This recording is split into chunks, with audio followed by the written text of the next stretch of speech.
Hi, I'm Devin, and I'm the Vice President of Cornell Wushu. Welcome to your first Wushu lesson. Today we're going to be going over punches and strikes. So the first thing we're going to be going over is something called chamber position, which looks like this. And this is basically like the ready position for Wushu. So one thing you have to keep in mind when you're doing your chamber position and your punches is that there's a particular way that we build our fists in Wushu. So you want to have your fingers tight, but you don't want this to be uneven. You want this to be a flat surface like this.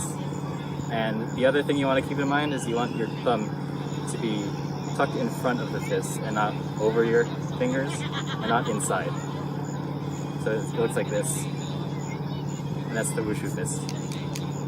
You're going to want to have your feet about parallel, shoulder width apart, and you're going to put your hands up in fists by your side like this. And you want it to be about a middle position. You don't want it too low, and you don't want it too high. This is like Wing Chun style. You want it somewhere in the middle over here. And you also want your elbows to be pulled back a bit. You don't want to flare out. So this is chamber position. And now from chamber position, we're going to start our punches.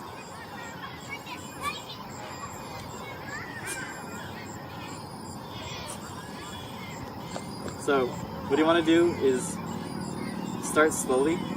Extend your fist outwards and keep your elbow in. And you want to hold off on rotating until until you're already mostly the way out. So it's going to look like this, and then near the end of your extension, you'll rotate. So it should look like you're kind of accelerating into the punch. So you start off kind of slow, and then you forcefully extend all the way.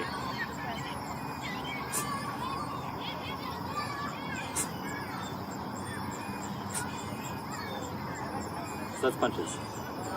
Alright, so the next thing we're going to do is palm strikes, which is essentially the same thing as punches, but instead of a fist, you have a palm.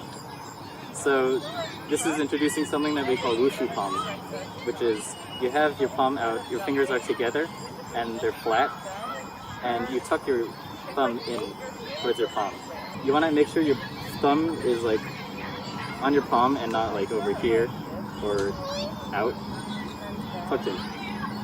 So you make your palm like this, and you do the same chamber as before, but with palms instead of fists.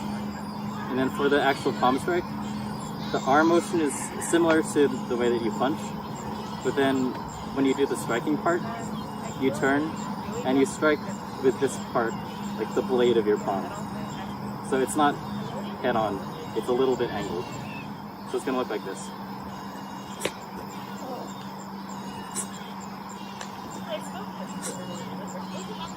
Another good thing to keep in mind when you're doing punches and palm strikes is your breathing. So you're going to want to exhale as you do your strike to get the most force out of it.